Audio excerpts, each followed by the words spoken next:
আসসালামু আলাইকুম। জুলাই আগস্টের সমস্ত আহত ভাইদের উদ্দেশ্যে আমরণ কর্মসূচি ঘোষণা করা হলো। এই আমরণ কর্মসূচি জুলাই আগস্টের সমস্ত আহত যোদ্ধা ভাইরা ভালো করে জানেন কেন? ক্যাটাগরির নামে যে বৈষম্য আমাদের সাথে করা হয়েছে, এই বৈষম্য দূর করার জন্য, আমাদের ন্যায্য অধিকার ফিরিয়ে আনার জন্য রাজপথে কাঁধে কাঁধ মিলিয়ে যেভাবে যুদ্ধ করেছিলাম, এইভাবে দাবি আদায়ে রাজপথে আবারও নামতে হবে।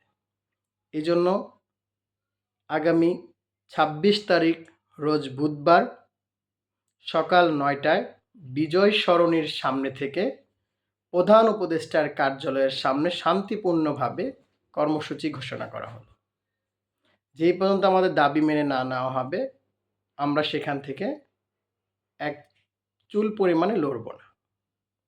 মনে রাখব, আন্দোলন চলাকালীন আমরা মানুষের জানমাল চলাফেরার ক্ষেত্রে কোনো ভেজাল, কোনো দুর্ভোগ সৃষ্টি করব না। ন্যায্যপূর্ণ আমাদের ন্যায্য দাবি, ন্যায্য জায়গা থেকে, ন্যায্য মানুষের কাছ থেকে আমরা আমাদের দাবি পূরণ করব। দয়া করে জুলাই আগস্টের সমস্ত যোদ্ধা ভাইরা একটা জিনিস মনে রাখবেন, আপনারা ওই সমস্ত বীর যারা কিনা নিজের দেশকে স্বাধীন করার লক্ষ্যে, নিজের দেশের মানুষকে স্বাধীনতা ফিরিয়ে দিবেন বলে নিজের বুকের তাজা রক্ত রাজপথে দিতে একবারও চিন্তা করেননি। আমরা আহত, আমাদের অনেক ভাই শহীদ হয়ে গিয়েছেন। আল্লাহ তাআলার কাছে দোয়া করি, আল্লাহ সুবহানাল্লাহ তাআলা তাদেরকে জান্নাতুল ফেরদাউস নসিব করুন, আমিন।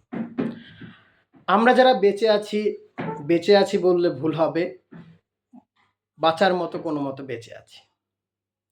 কারো এখনো শরীরে গুলি আছে, অপারেশনের কোনো ওয়ে নেই। কারো অবস্থা এতটাই ক্রিটিক্যাল যে তার খোঁজ নেওয়ার মতো কেউ নেই।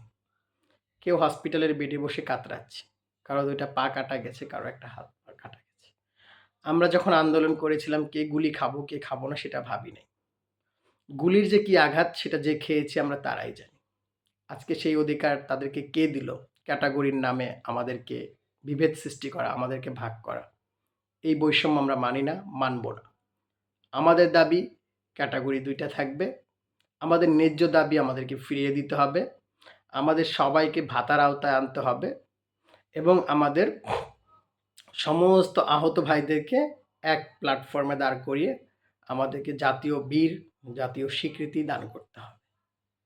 আমাদের দাবিগুলো খুবই সহজ সরল, খুবই স্পষ্ট। এই দাবিগুলো আপনারা সবাই জানেন। পূর্বেও আমরা বিভিন্ন মন্ত্রণালয়, বিভিন্ন সচিবালয়, বিভিন্ন জায়গায় নিয়ে গিয়েছি, বিভিন্ন জায়গায় আন্দোলন করেছি। আমাদের দাবিগুলো আদায় হয়নি। আমার মনে হয় উচ্চ লেভেলে, ভালো স্তরে যেখানে গেলে কাজ হবে, তার কানে এই খবরগুলা কেউ দিচ্ছে না বা এই নিউজগুলা দিতে চাচ্ছে না। তো যারা আমাদের সাথে বৈষম্য করতে চাচ্ছেন, মনে রাখবেন, আমরা নিজেদের সাথে যখন কোনো কিছু, আমার দেশের সাথে যখন অধিকার লঙ্ঘনের কাজ আসে, আমার দেশের সাথে যখন গাদ্দারি করা হয়, সেইটার জন্য যেরকম আমি জান দিতে পারি, আর আমার নিজের অধিকারের লড়াই আমি লড়ব না, সেটা আপনি যদি ভেবে থাকেন ভুল করেছেন।